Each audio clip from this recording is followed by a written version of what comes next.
CompuBox that responds after the strong form. I'm going to knock him out. 1 or 2 rounds. 1 round will be for the show. As Muhammad Ali would say, the next round he's got to go. Foreman. Crowd reacted as Holyfield went. He was the king. He had his day, and his day is gone. And I got to make him remember on the 19th that his day is long gone.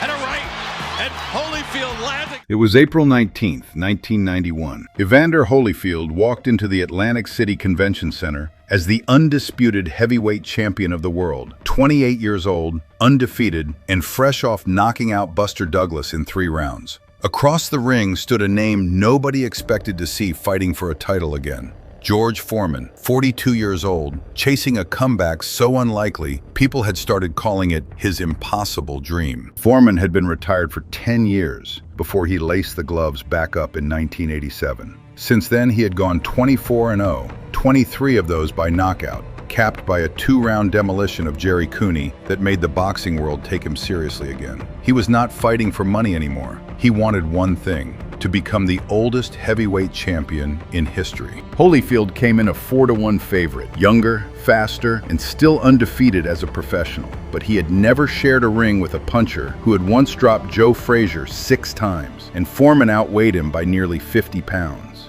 Both men had made their case leading up to the fight. Now the convention center went quiet, and the bell was seconds away. Here we go, round 1. Holyfield exploring with some jabs. Took of Holyfield. Missed that one. Is Holyfield a bit farther away than you would right to George's chest to let George punch himself out? George connect with the left. Does halfway through the first round. And Holyfield with a combination. Left hook, right hand. He can't punch with his arms crossed. It's pure. Foreman is.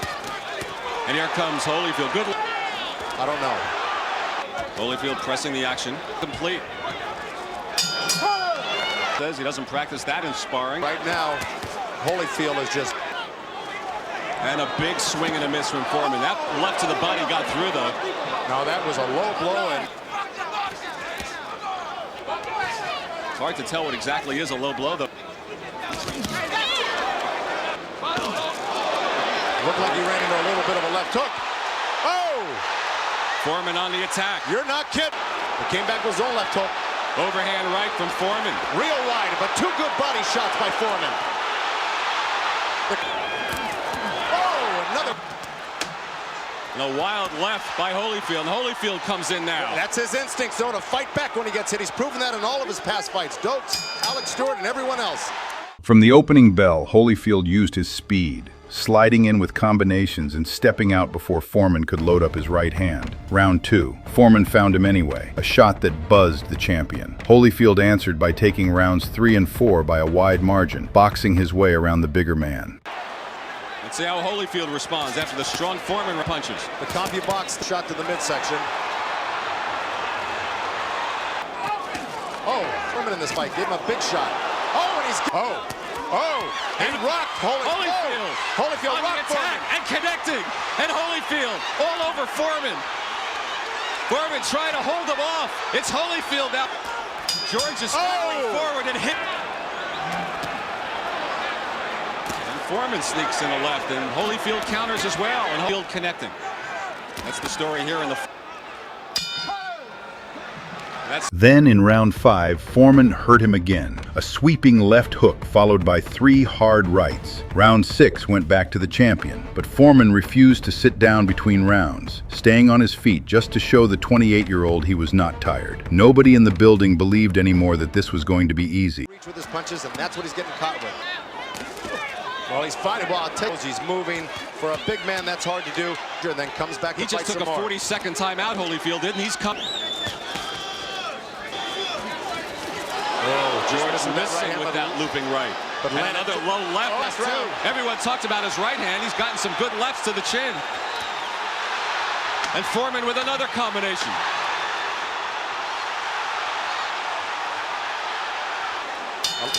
A lot of those glancing on. Kept saying, well, George starting to land it as of the last. Well, this fight's turned out like a lot of people thought it would. It turned out to be a fight and not a one-sided affair. Oh. Strong right from Holyfield. Counter. And Foreman comes back. George Foreman.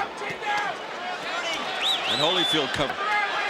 Well, it's got to be dejecting second win. He's got that good bounce. Just when you think George is fading, he comes right back. Both of them. And the same for Holyfield.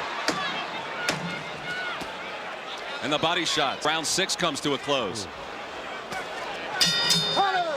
Then came round 7. Foreman landed a huge right hand that staggered Holyfield, and for a moment, the champion looked like he might go down. He pounced, unloading everything he had, and the crowd came out of their seats. But Holyfield did not fold. He fired back a 15-second combination that turned Foreman's legs to rubber, and neither man left that round sure who had actually won it. The Ring magazine later named it Round of the Year. Boy, what a round. What you heard in the background, Evander's been in control tonight. but also from the standpoint of being the champ. Champ or not. But you know what happens in the annals of boxing. And here comes Holyfield. You know, it's funny because nobody really gave George credit on these rounds because he's been hanging so tough and doing it to refer to. Oh, a strong right from Holyfield. George reacting to the feints of Holyfield and then catching a couple of punches. Oh! Caught Evander with a left hook, moving over to George's left. The rarefied air of round 9. And Mark Breland behind us yelling to Evander. Quick left, crowd reacted as Holyfield went back. And here comes The crown from Evander Holyfield. He's going to have to step it up. Because right now, Evander Holyfield has his number. 3 more strong blows landed by Evander Holyfield. Nation from Holyfield. 2 pulls of... Oh! Right hand rock Foreman. He's out on Foreman the right now. in trouble. Foreman, you cannot be saved by the bell. And Holyfield is all over Foreman. There's the bell. And Foreman went over and test to stop when that happens. Just punch for punch. And the crowd comes alive. Oh! With them. Take those breathers up against each other. Foreman missing with the left. Same territory here in round 10. And that's it. Foreman kept coming through rounds 8, 9, and 10, still throwing with bad intentions. But Holyfield's legs never left him again. In round 11, the referee took a point from Foreman for a low blow, a penalty that barely mattered by then. Well, Holyfield. And now he is deducting 1 point for the low blow. Point deducted could be the deciding. There's that counter right hand. Obviously, the fatigue factor you would think would affect the scores on a combination of 3. Holyfield has taken full advantage of that point he's getting. Out hustling George in this round. That was a George trying to cover up, and Holyfield landed. And another strong right and a left from Holyfield. And one to the body from Holyfield. Another double, but they don't fall down.